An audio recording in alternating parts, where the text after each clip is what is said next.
his mentors and his role models in his older years in education and in career were women and women of color.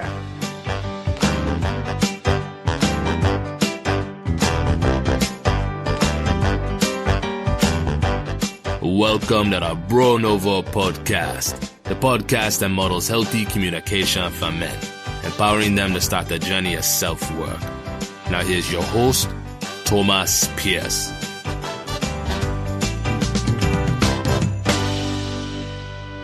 All right, everybody. Welcome to the Nouveau podcast, the podcast that is normalizing healthy communication for men. Today, I am super stoked to present an awesome conversation with my good friend Mel.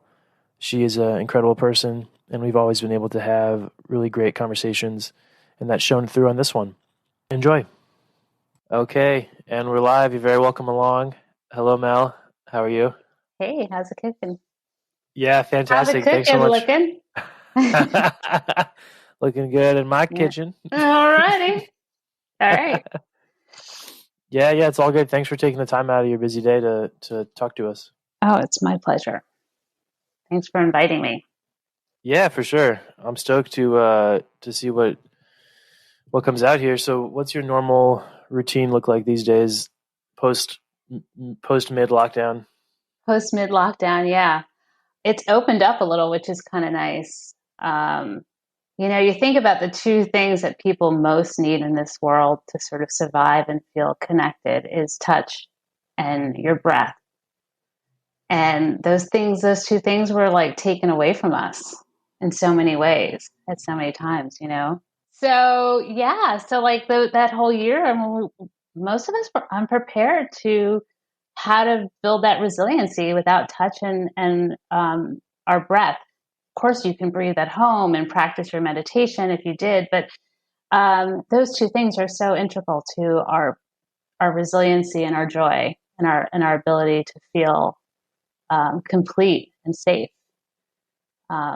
So it's nice that things are opening up, right? So we're seeing friends now, and spending quality time. And I've just been hanging out with girlfriends who I haven't seen in a while, which is so nice to have that connection with my other women of color. In fact, in this city, I was so isolated with me and a dog.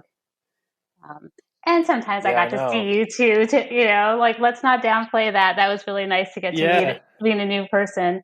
Totally. That was a total lifeline. Yeah, that was a lifeline. Yeah. Little morning coffee sessions. Yeah. So the touch I can totally see, but I guess when you say that the breath was taken away, how do you mean by that? The mask limits your comfort. Oh, yeah. Right.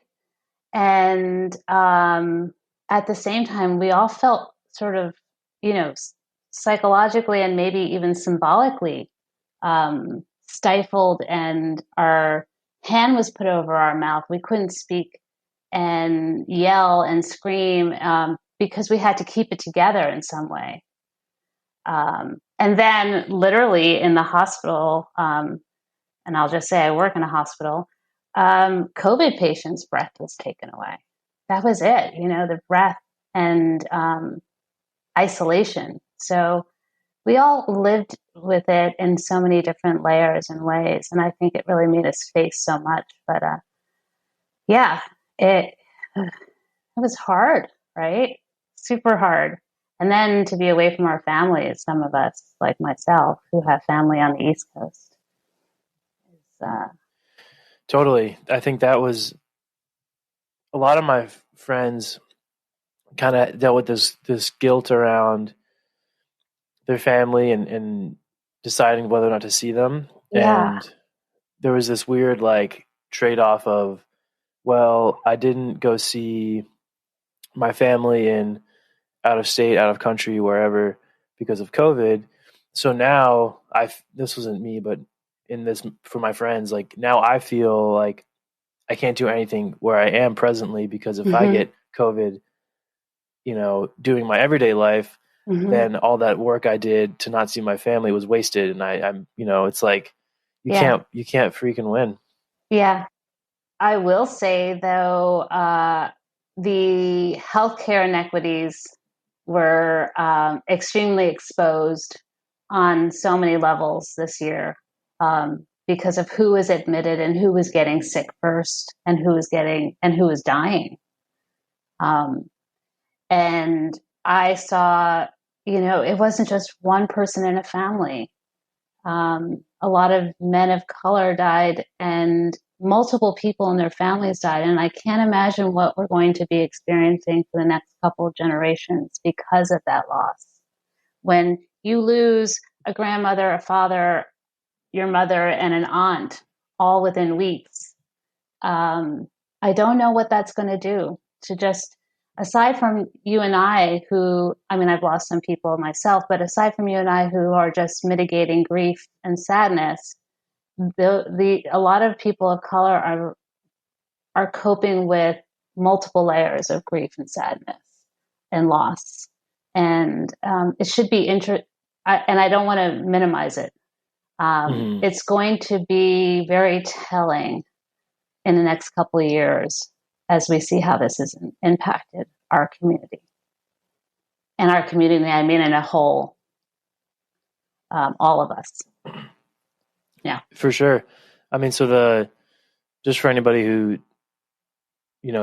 hasn't thought it through or considered why that is the case about people of color who more exposed and affected. Yeah. Frontline workers, for example, working in food service or working in as a driver. Yes. At least in San Francisco where we met.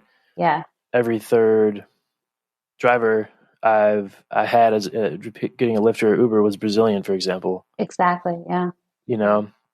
So yeah. And then did you see anything like in the hospital particularly, like, I guess when you say that you saw, these black men and kind of Latino generational men, Black and Latino men, yeah. Yeah. Was that from like your own friend group or from at the workplace? At the workplace, the hospital census, yeah.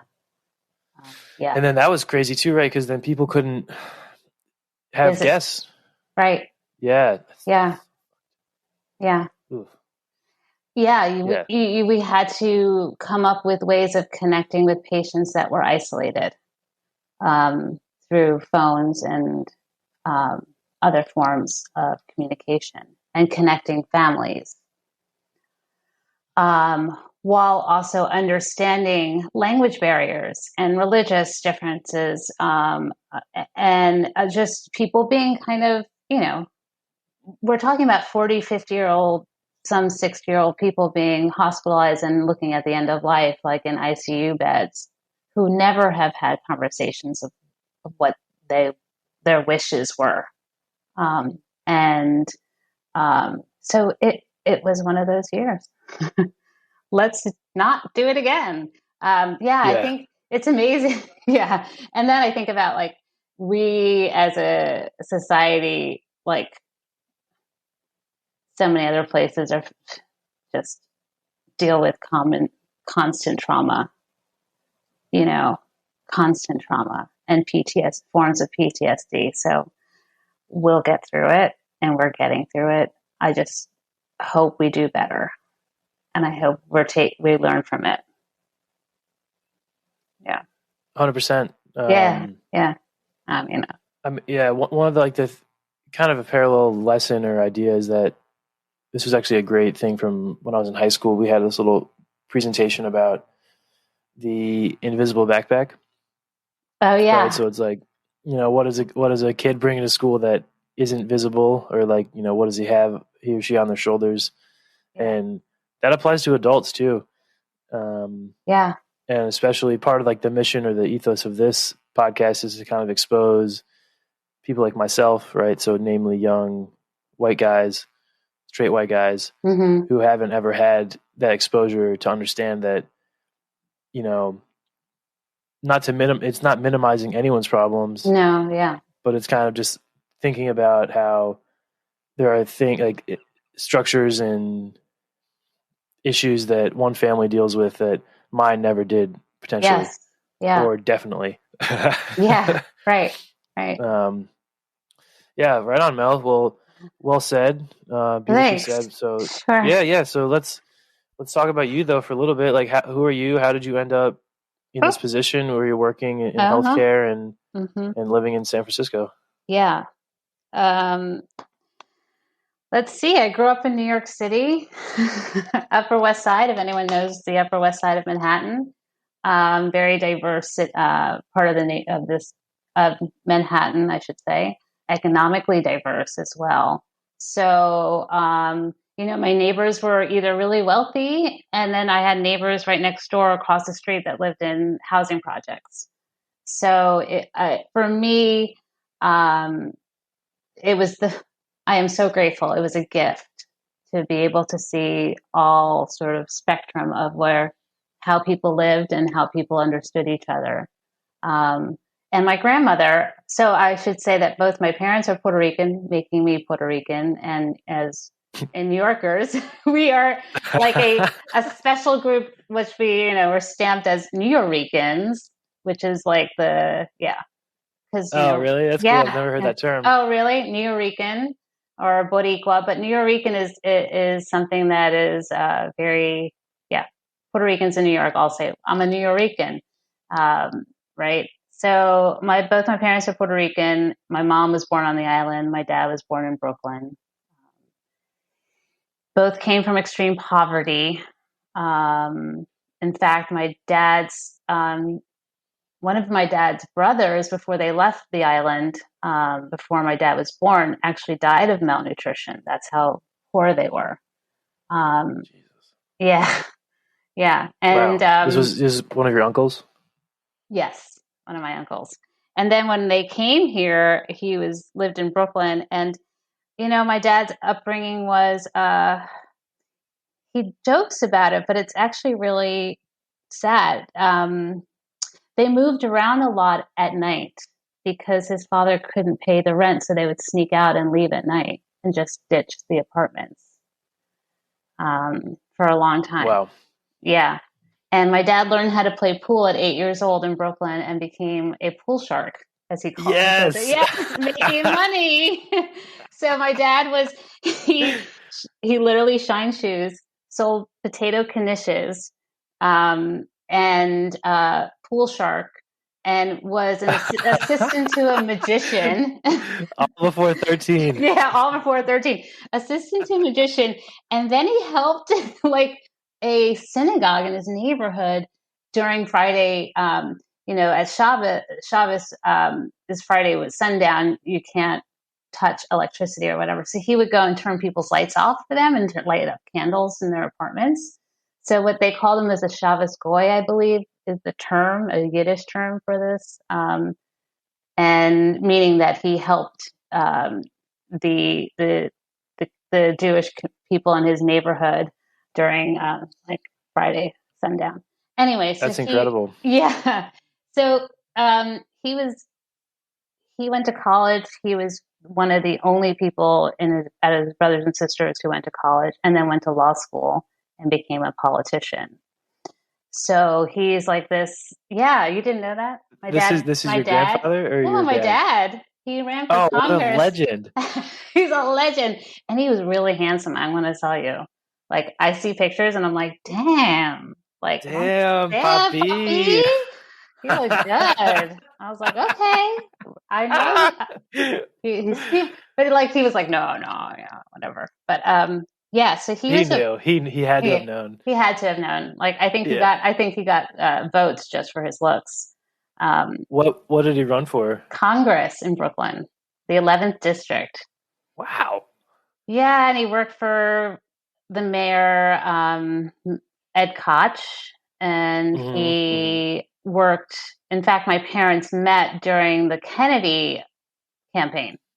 They both, my dad was what they called an advanceman. So they helped sort of set up wherever Kennedy was going, John F. Kennedy was going to do a speech or whatever, he would go ahead before the candidate would show up and set up like wherever they were speaking and then meet with the local Democratic parties. And my mom was part of the Young Democratic Party in her area in Manhattan. And that's how they met. Oh, Aw. Yeah. So, and he and was like, I'm going to have you. And she was like, no, I don't think so.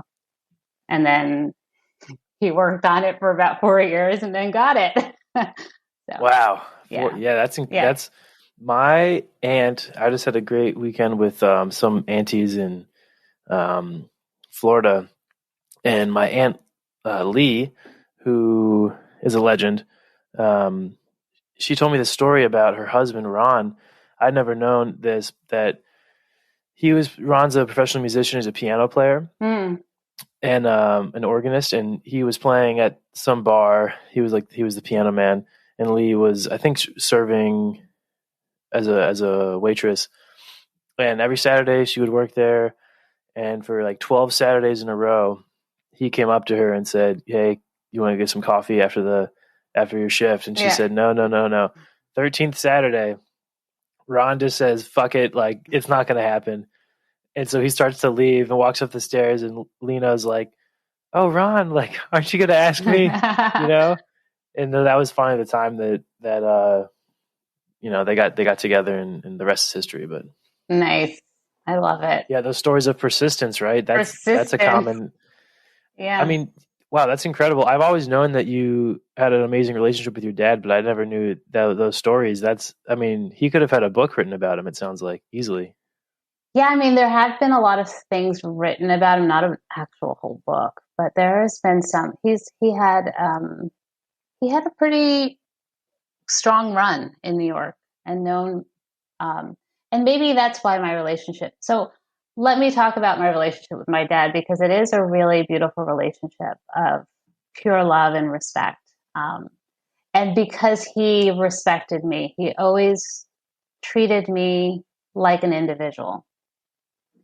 And didn't matter what age I was, everything, my opinions mattered to him. And he always was humble enough to listen to them.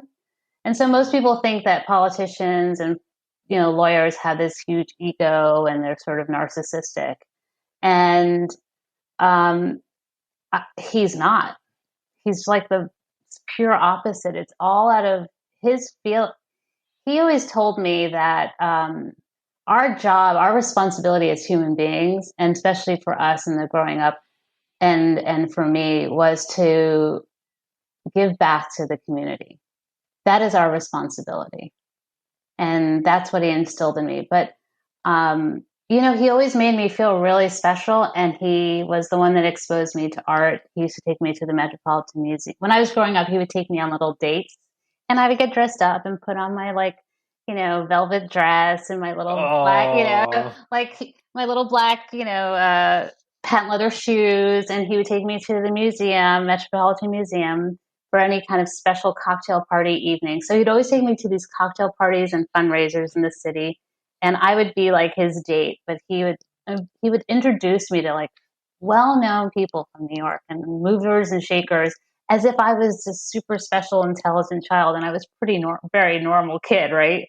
I mean, so much of that is incredible. Like, if I think about what we're trying to do here, male modeling, like for Yeah. me, that's an incredible archetype almost of a positive, nurturing grandfather, right? Like, he was obviously the Well, he was man. my father, but yes, he was. Oh, this is your father. Sorry, This sorry. is my Yeah. dad. Yeah, yeah, yeah, Yeah. So he was obviously like successful, yeah, accomplished, competent, yeah. but that's not what you took away, right? You took away how much he loved you and made you feel special, Hmm. and listened to you. I thought that was a huge one too, right? Like, Oh I mean, gosh, yeah. especially, this was not the current generation of fathers, right? So even older 70s. school, yeah, and he was Yeah. still like interested to hear about your opinions, which as a young girl, I mean, how many of your girlfriends had that at home, right? No, definitely not. And especially in, we want to, I want to acknowledge as a Puerto Rican man, that's even uh, a huge leap. Mm, Because men, there's a machismo, and I understand, in our country, it's a white supremacy doctrine, and paternalism is our form of leadership. And in the Latino community, the machismo is real too. You know, the men sort of are the rulers of the home, and they dominate. And that is not the way he conducted life. And that's not the way he conducted his day to day or his work environment. Yeah. So that that unconditional love and listening and asking questions, and also really being okay with me disagreeing with him, and also showing him a lot of emotion. Poor thing, my father drove me to school and high school every day, and he had to be in the car with a teenager with raging hormones and emotions, and like for A an bit moody. hour, a bit moody, and I would cry hysterically. I would get in the car and he'd be like, "Did you have your breakfast?" And I would blow up in like tears, and as if I had this horrible life. Oh, Oh yeah. And I went to yeah. this, yeah, poor girl going down. Dad was driving her to work. Driving him to work and driving me to school, right? And I went to this nice private school downtown. Life was not hard at all, but obviously, when you are raging hormones, like everything is tragic. Like I still one, feel like I'm there some days. me too. Oh well, now for me, well, let's be totally transparent. At 49, I think I'm perimenopausal, so I'm like a teenage girl again. I'm fucking have the shortest temper. I want to cry at the like drop of a hat, and I'm like, why do I feel so fat? Yeah, all these horrible That's things. probably why we connected, because it was like, oh, here's another like wild. I Hormonal. just did my intro pod, and I claimed that I have little to no inhibition in the. I think that's still true. I think that might be true. Yeah. But that's beautiful. Yes. Yeah. Yeah, Yeah. that reminds me of Kendall, my girlfriend. Her relationship with her dad sounds very similar. I haven't Right on. spent a ton of time with her family yet, but Yeah. she talks about how he like took care of everything and had breakfast ready every day, and was just so nurturing and supportive. And I see a lot of parallels, because you're both super badass and confident, right? And Yeah. I mean, look at, Thanks. like, you moved cross country. You set your sights on I imagine a global setting, and at some point, thinking Yeah. about my life can take me anywhere, and I Yeah. mean, kudos that you absorbed his lesson of giving back, right? Because you work in that space, and your work is Yeah. incredibly impactful. So I'm sure Yeah. he is. I'm sure he told you he was very proud of you. Yeah. Yeah. Sure. Thank you. He drove me to the airport when I left New York to come here, Mm-hmm. Mm. and yeah, by himself. And yeah. And he said to me, well, of course, he hugged me and said he was proud of me. And then he said, "Don't come back." But not in a mean way, in a really powerful, Yeah, loving yeah. way. He's Like, like, yeah, get out of here. get You the suck. fuck out of here. Don't even come back over here. Yeah, no, he was more like, "Don't come back." And 6 months later, he was diagnosed with cancer, and I was here, and I thought, wow, I just left, and this is when he most needs me. My background is in hospice and end of life and serious illnesses, and I left, and he gets sick. He's still alive, but he's now dealing with Alzheimer's, and but a survivor of cancer. Um, so yeah, and even then, when I said, "Should I come back?" he was like, "Absolutely not." Like, no, I've lived my life. You go do it. Mm-hmm. I wish he had been more forthcoming or given me a heads up. Maybe he didn't know what women. No, I think he knew, but I wish he had been more forthcoming of what women of color face in the workforce. Um, we didn't really talk about that too much, but that's okay. I don't blame him for it. I just was like, I wish I had a little bit more tools, because I kind of didn't realize what I'd be facing, when I Yeah. got. What were and are some of those things that you are referencing there? Yeah.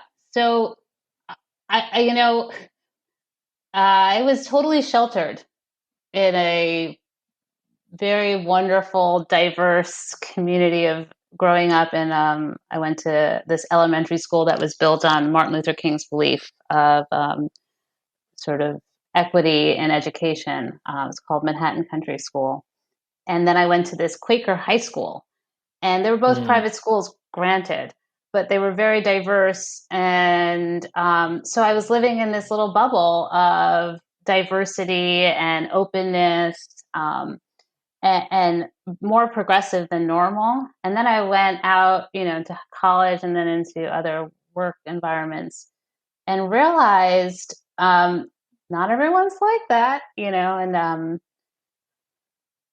got ignored a lot. You almost start to feel like unspoken is you're lucky to be at this table. You're lucky to have a seat at this table. We've given you a break and allowed you into our environment when you get a job, I mean. And so it's like this unspoken sense that you should keep your mouth shut. Don't stir the pot too much. Be thankful for that you have this seat. And when a lot of the times, and I've noticed this not just with myself, when women of color speak in meetings, no one hears us. And then someone else says it, whether it's a man or a white woman or a white man, and everyone goes, that's a great idea. But this happens all the time, and you start realizing that it's not in your head. You're not crazy, that this is our reality. And how do we get, so I'm picking up the nonverbal, you're lucky to be here. I'm also picking up, but you don't stir the pot. Don't ask too many questions. Don't be different. You can't be another. Quantity production is more important than the quality. So you learn really quickly that, and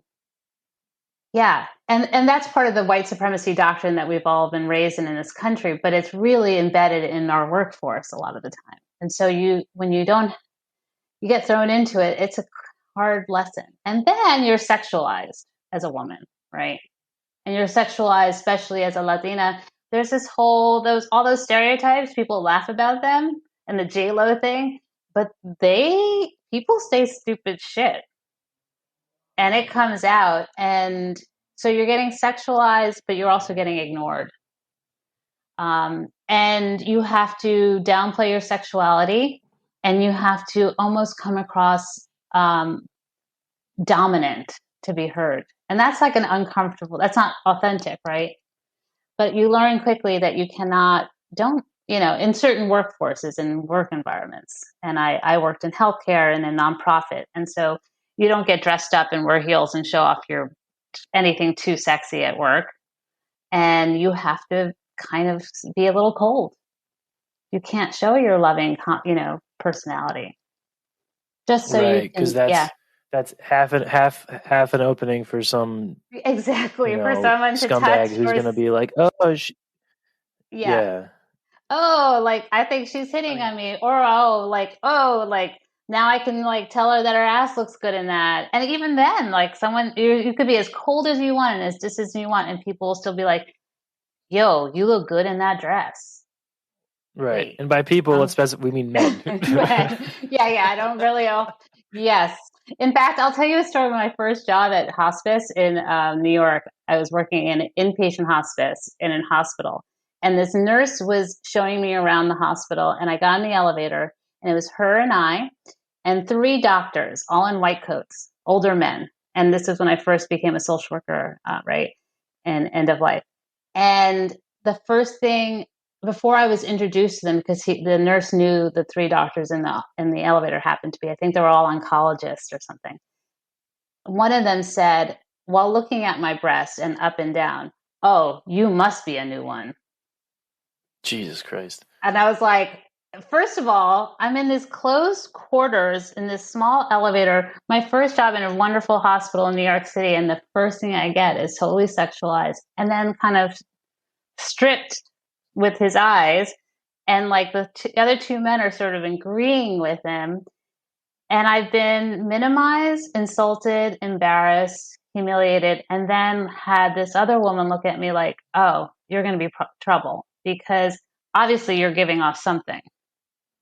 So then I was blamed, right? She was like, what did you do? And I was like, what did I do? I mean, you're standing right here.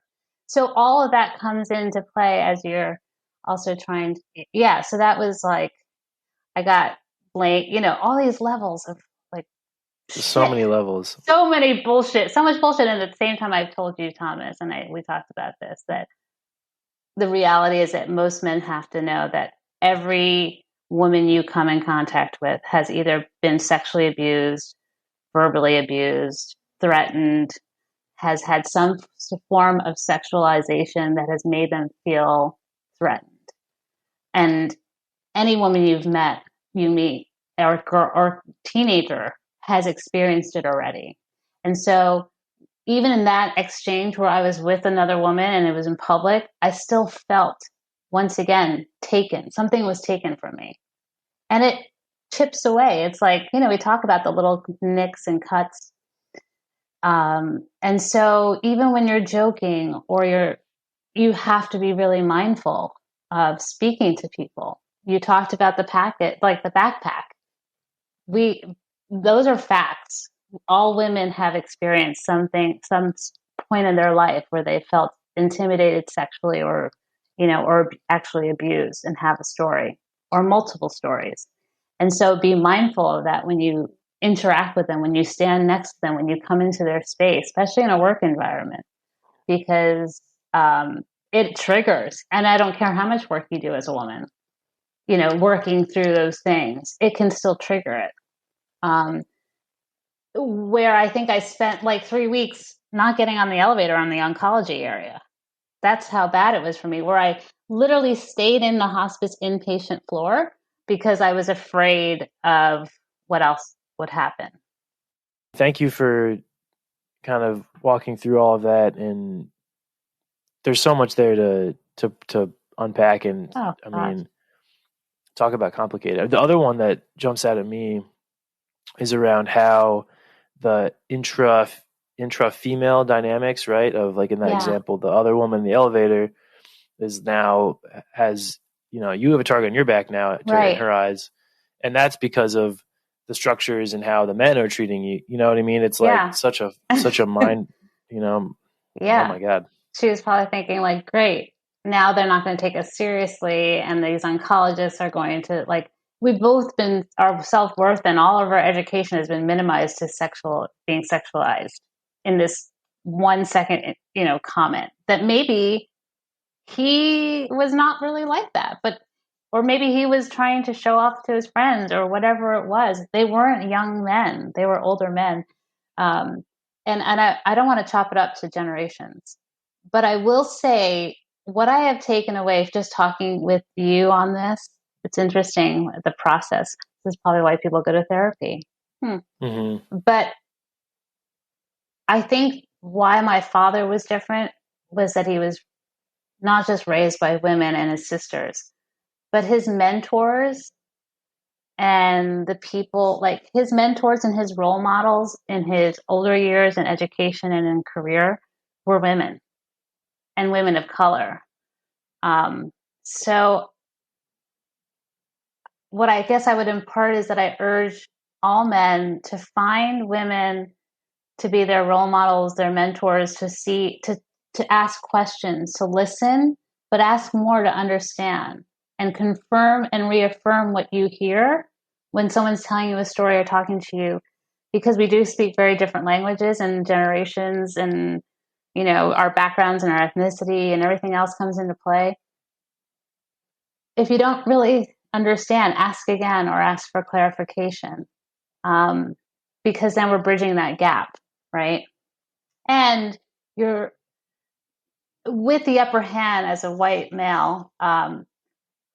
When you open your mind and your door and your heart to listening, you're also kind of making someone like myself feel heard when we normally walk through the day not feeling heard, in general. And then I'd always be like, the starter kit for everyone should be that book, White Fragility, right? Have you read that? Did you read it? No, I haven't. Oh my God. Busted. Busted. No, dude, I am telling you, White Fragility by Robin DiAngelo. She's from San Francisco. Badass bitch. And I should probably kill me for Nice. saying that. Maybe, I don't know. She would be Right, like, don't call me a right, bitch. Hood Feminism, awesome. right. That's another great book. But White Fragility is like a must starter kit. And then there's two other ones that I think are really great. They're a little bit older, but they're strong. American Dream by DeParle, Jason DeParle, I think his name is. And what blood can't, well, what blood won't tell us? What blood won't tell? She's a lawyer, and last name is Gross. And then the other one, oh, one more. The New York, I think he's a New Yorker writer. Um, Talking to Strangers. Talking about race, maybe? No, it's just called Talking to Strangers. Okay, nice. Yeah. Gladwell. Malcolm Gladwell? Oh, yeah. He's good. Yeah. So, but anyway, White Fragility first. That is like the starter kit for any white young man and any white person in general. I think it's and I would say read it, put it down, and then read it again. Because I've read it 3 times, and it's just an evolution of like reality. I mean, look, you know what I look like, right? So I don't fool myself that some people think I can pass, right? Or I'm like I'm the safe Latina Puerto Rican because I don't always look what you are envision. So I recognize my privilege as well. Every day I understand my privilege on many levels. And so that book freaking just blew my mind. White Fragility. Awesome. Can't say it more. Okay, I commit to you. I will read it. There's two things I want to pull out from that last little segment. So the first one is about recognizing privilege, right? And I think that's a barrier and a point of resistance for so many privileged people. Totally. And me sitting here listening to you, if you can acknowledge your privilege after having just explained many of the things that you deal with on a daily basis that come from not having privilege, then any man should be able to acknowledge their privilege. Not saying that every man starts off with the same experiences and everyone has their shit. Yeah. But I think that's amazing, and it's a great example of like, call it empathy, call it not humility. Being an egomaniac. Humility. Yeah, it's humility, exactly. Yeah. And the second thing too is I want to make an argument for why this kind of more diversity and inclusion mindset is valuable. So one, obviously there's the moral kind of conscience triggering side of it. Yeah. But for the guys out there who don't care about that and are not really moved by that, you can, if you look at it from a career development and networking side of things. Yes. If you are able to have compassion and interact with compassion with people, your career is going to go so much further. Than if you are known as that oncologist in the elevator who's a freaking perv right. and dismissive, and you know what I mean? Like if your heartstrings aren't pulled, then go to your wallet, because you're going to be, your net value, your net worth is going to be higher over the long run if you were able to have these conversations and be empathetic. Amen. I don't want to leave out that my mentors and most favorite people I worked with in my career since I've been, what is this, like 28 years? 2 years, oh my 3 years in. It's only been 2 years since I graduated. Your 21st was so much fun. That's wild. But seriously, my mentors and role models and favorite people I worked with have been men, have been my male bosses. And I don't ignore that, because they all really, what I'm saying you need to do and what you just talked about is what they did. And it's not lost on me how lucky I was to have these men that were my bosses and had a leadership role and a control if they wanted to. And most of them were white men, but they didn't. And they were like, and so that's not lost on me. And I'm so grateful for that too. So just so you know, I love you, Megan. Yeah. This is not, no bashing. All love. No, it's All no male. love. Yeah, it's all love for everybody, and All love. there's. I think for any guys engaging with this content, it has to start from a place of humility. Mm-hmm. Mm-hmm. And that's what it's all about. I mean, and you For know what is sure. attractive to people is humility, and somebody who can Yeah. not think they're a hero all the time. Yeah. And privilege does not mean we're saying you're bad or that you have already made a mistake or that you're effed up. Privilege is not an accusation. And it doesn't mean you change it or you pretend you're something else. Accept your privilege, and then and then we unpack it, and there's so many layers.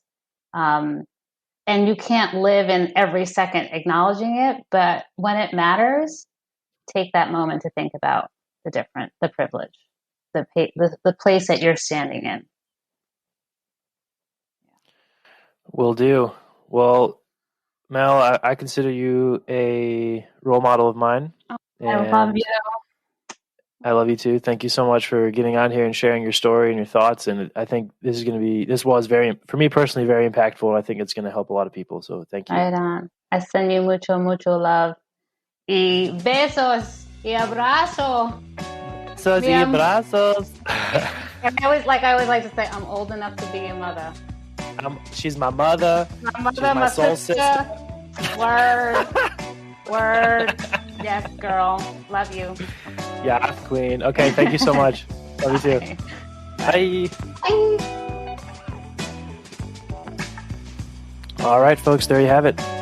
Thank you so much to Mel for getting on here and sharing her story with incredible grace and for the wisdom that she shared with us all. And thank you, listener, for being here. Every Thursday, you can tune in to the Nouveau podcast. We'll be putting out an episode every Thursday, wherever you get your podcasts. Please excuse my terrible Spanish also. I am working on it. And that's it, folks. This is the kind of content you're going to come to love and expect from the Nouveau podcast. We're normalizing men talking about the topics that need to be discussed. We'll see you next week. Have a fantastic day.